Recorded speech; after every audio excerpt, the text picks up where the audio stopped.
Echo, it's Netflix time. The year was 2023. I was a 15-year-old boy and I was obsessed with dance moms. Abby, Holly, Kelly, are you kidding me? Those were my gals. But I had one issue.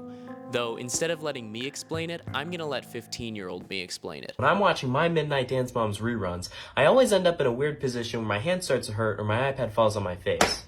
Okay, I can't, in good faith, make you guys watch this whole 2-year-old TikTok. It's so boring, so I'm just gonna explain it to you. Basically, I made this little 3D printed rope retractor design, and then I made 3 of those to make like a rope retractor trifecta, and I mounted that to the ceiling, and then I made a frame that can hold my iPad, and then these hooks click into this frame, and I put my iPad in the frame so that I can watch Dance Moms from bed, and then when I've had enough of Melissa, the hooks will retract back to the ceiling, and then I can put the frame away for later use, so that the frame isn't just like hanging there all the time. Now, this project was great. I love the way it looks, and it's something that I still use today, but it has a few problems that I just can't get over. So in this video, I'm gonna improve my worst childhood invention by making this project a little more complicated than it needs to be.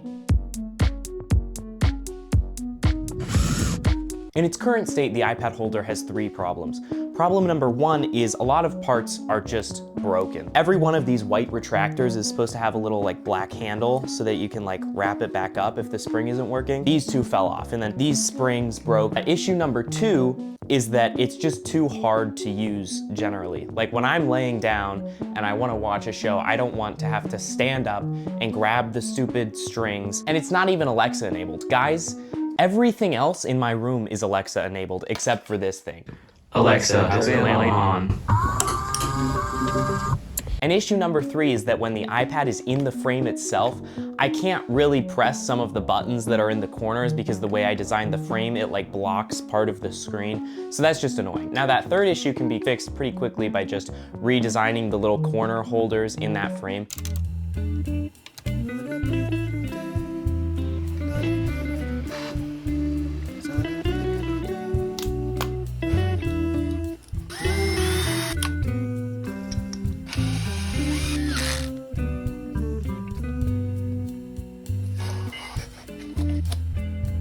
Can we acknowledge how insane it is that on a kid's video about Fortnite, we got 2 ads, the first being about online gambling and the second being about nicotine pouches? There cannot be that many people over 21 looking to watch Fortnite made a huge mistake. But anyways, I can reach the skip ad button now, so that's good. But issues number 1 and 2 are gonna be a little harder. Honestly, I want this thing to bring my iPad down to me at the press of a button, which means I'm gonna have to motorize this thing. So here's the plan. Also, please don't make fun of my drawings or you will make me cry. Here I am on the bed. Here is the iPad, up here.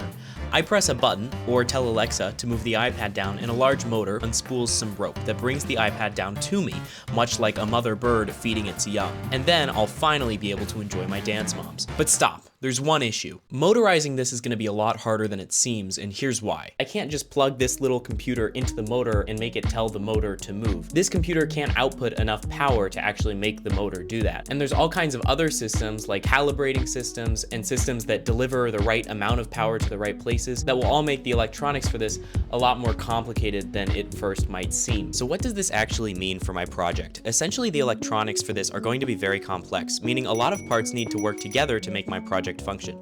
Now, I currently have them all connected on this thing called a breadboard. This breadboard is connecting all of these parts together using these wires, but the breadboard is only a temporary solution for prototyping. It's too janky and unreliable to go into the final product, meaning I will use a printed circuit board or PCB to connect these parts together. A PCB is like a breadboard, but it's permanent and it's custom made. It replaces all of these wires with traces inside the board to make the parts work together. So I need a printed circuit board, but I don't have the equipment to make one. And that's where the sponsor of this video comes in. That's right, it's PCBWAYYYY. PCBWAYYYY is your one-stop shop for all of your custom engineering parts. They've got custom 3D printed parts, custom CNC machined parts, custom PCB parts, obviously, all of which can be made to your specific detail. The other great thing about PCBWAYYY is their fast turnaround time. For instance, I designed the board wrong initially, so when it came, it wasn't perfect for the parts that I had. My fault. So I redesigned the PCB, sent it to PCBWAYYY on Friday, it was made by Sunday, and it's on my doorstep by Tuesday. That's so fast. It truly is a guiding light in these dark times. So thanks to PCBWAYYYY for sponsoring this video, and now I'm gonna use the board that they sent me. So here are the boards. Now last time when I got them, I made a couple of holes the wrong size, so I had to reorder them. You know, that one's on me. I've never actually made PCBs before. I'm excited to see if this works. Look at that. Okay, so we've got this ESP32 holder. Like that. Just goes in here, like this. Cool.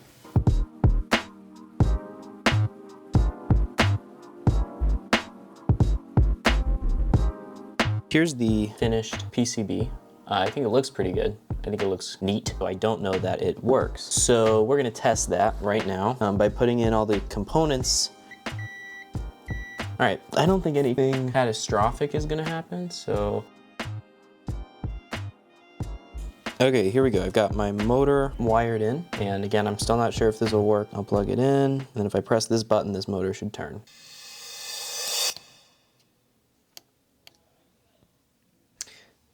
It's not plugged into the right wires. Hold on. I didn't have this clipped on. It works. Let's go. But wait, before we get too excited, we should actually talk about the different parts on this PCB and what they actually do. Don't get too scared if you're not into the whole learning thing, okay? I promise this will take less than like 30 seconds. And also I've already used 5 of those seconds explaining this, so I gotta get started. This is called a microcontroller. It's essentially the brain of the board. It's gonna take my inputs and turn it into outputs for the motor. But it doesn't have enough power to give to the motor, so it uses this called a motor driver. The motor driver takes those low power inputs and turns them into high power motor outputs. This is called a voltage regulator. It's pretty boring. This is a light sensor, and this is an LED light, and those will make more sense later in the video. How did I do? Oh. Okay, I guess I lied. But now that we have a working PCB, it's time to make the actual mechanism that the iPad holder will work on, in the form of a montage.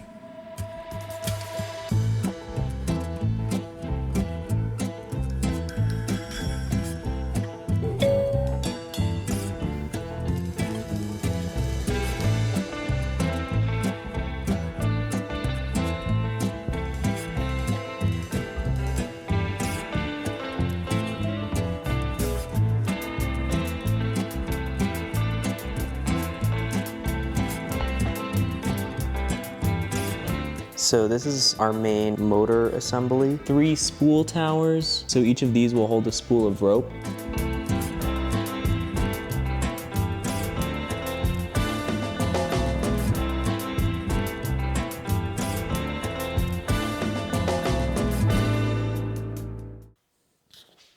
At this point, what is essentially the skeleton of the iPad holder is done. So we've got this central motor spool assembly and then all of these little supporting structures that will bring the rope up into the spool so it can actually retract the iPad.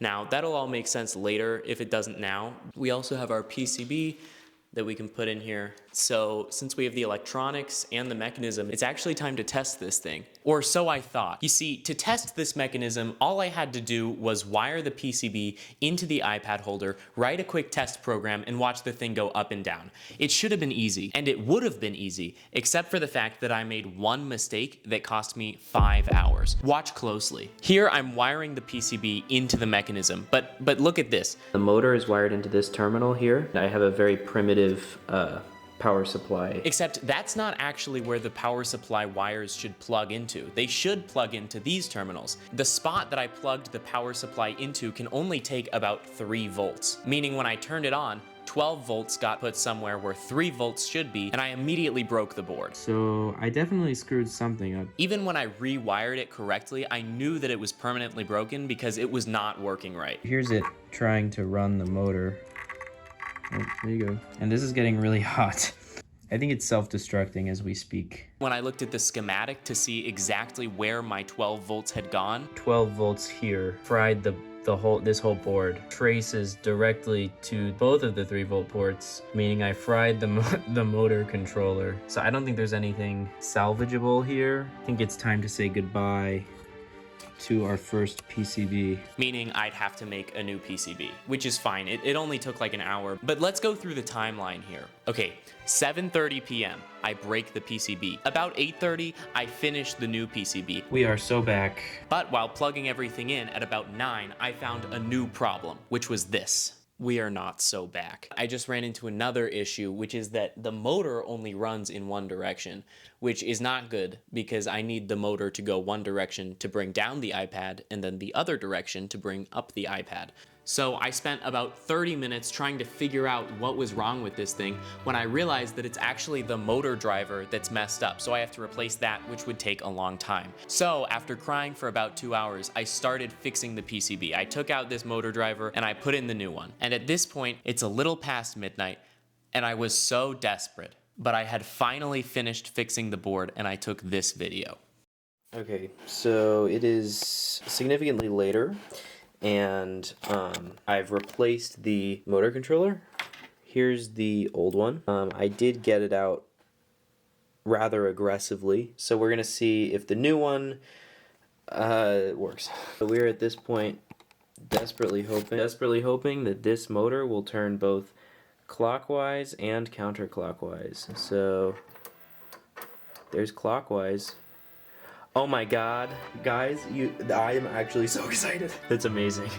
I've done it. I've made a motor turn both forwards and backwards. That's awesome. Forward, wow. Backward. Technology these days. And that, kids, is why you always check your wiring before you plug things in. Now I can test the whole mechanism for real this time. Okay, so I have the ropes installed. These are all gonna clip into this iPad frame, so I'll do that right now. So there's our general assembly. It is very hard to spool up. I'm gonna turn on our power supply. It goes down just fine, kind of.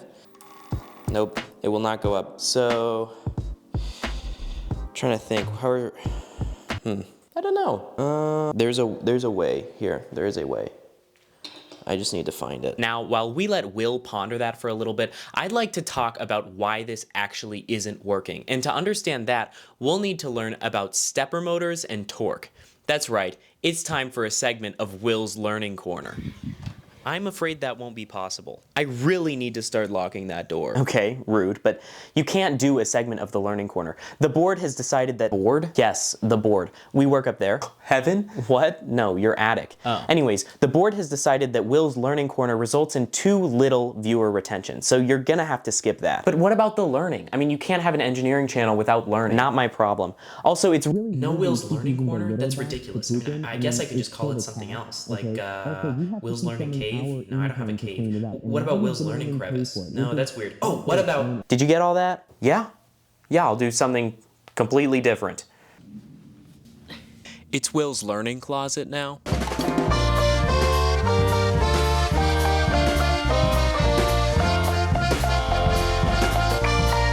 So here's why it's not working. The type of motor that I'm using right now is called a stepper motor. Basically, you have the center turning thing, the rotor, which is magnetized, and all around it you have these electromagnetic coils. When you run electricity through one of those coils, it turns the rotor to that coil. Now the computer turns those coils on in a specific order, which makes the rotor turn. That's how the motor itself works. Good job, you've learned. Now it's important to note that the speed of the motor is not actually determined by the amount of power that the coils are given. The speed of the motor is determined by the rate at which the computer switches these coils. Because if the computer switches these coils at a faster rate, the motor will turn faster. Now, although the power doesn't determine the motor's speed, the power that the coils are given does determine the motor's torque, how strong the motor is. The amount of power given to the motor is determined by this driver. That is what is actually determining how much current goes into the motor. Something else interesting, though you don't actually need to know it for this, is that the faster the motor goes, it actually uses less power. Because when the computer switches the coil voltage quickly, the coils, which are inductors, create a backwards electromotive force which limits the current going through them. But that's not important. So now let's talk torque. This setup is, for all intents and purposes, not including friction, the same as this setup, except this one is way easier to visualize. So let's see what happens when I try to turn the motor in this setup. It doesn't work, and it's easy to see why. The motor just needs to be stronger. How do we make the motor stronger? By increasing the power. Exactly, we give it more power. Now, I remember someone telling me something recently about which piece actually determines how much power the motor receives. Now, the amount of power given to the motor is determined by this driver. That's right, it was me. So, if we switch out the driver for one that can give the motor more power, it will increase the torque because it will put more current into the coils, which will ultimately make it so that the motor can lift the iPad holder. That is the current plan. So here I am, waiting for the new motor driver to come so that I can make my current motor more powerful. You know, patience is a good thing. Feels like I've been waiting for weeks, but oh, there it is. It was just out of frame the whole time. That's funny. This one's purple. So I put the new motor driver into a brand new board. This time using a different system so I can actually just pop the boards out easily, so no more 5-hour mistakes. Now, all of this redoing and repairing and rewiring gave me a lot of time to think. Oh my god, I hope this works. Please work. If this doesn't work, I'm gonna lose my surely this will work, right?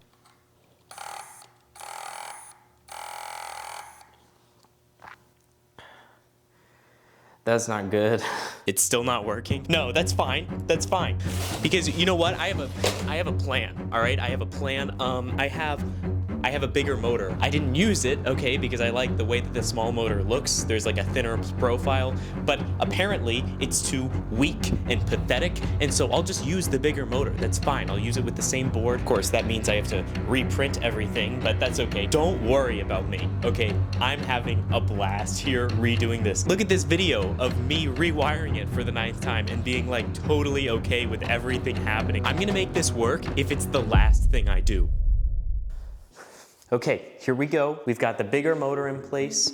We've got all the new 3D printed parts put in there for the bigger motor. Pretty nervous because I feel as though I'm running out of ideas. Not really, obviously. I have so many ideas.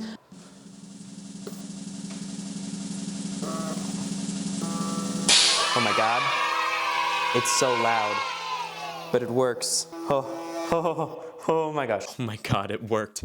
Now we can move on to the rest of the project. Okay, this iPad holder is almost done, but there's still a lot left to do, which means it's time for an engineering speed round.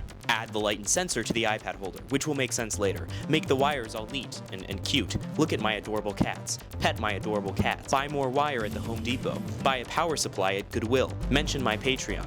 Hey guys, this is my Patreon. You should join if you want to like help me pay for building stuff. Make this little button box. Test it all. And now, mount the iPad holder to the ceiling, which is what I'm gonna do now. Okay. Here we go. Nice, okay. That's it.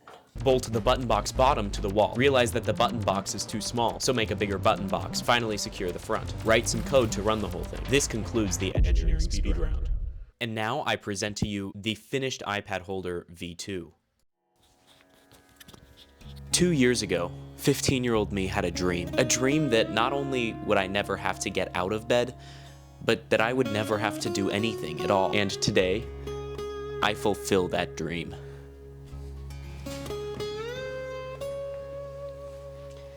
Echo, it's Netflix time.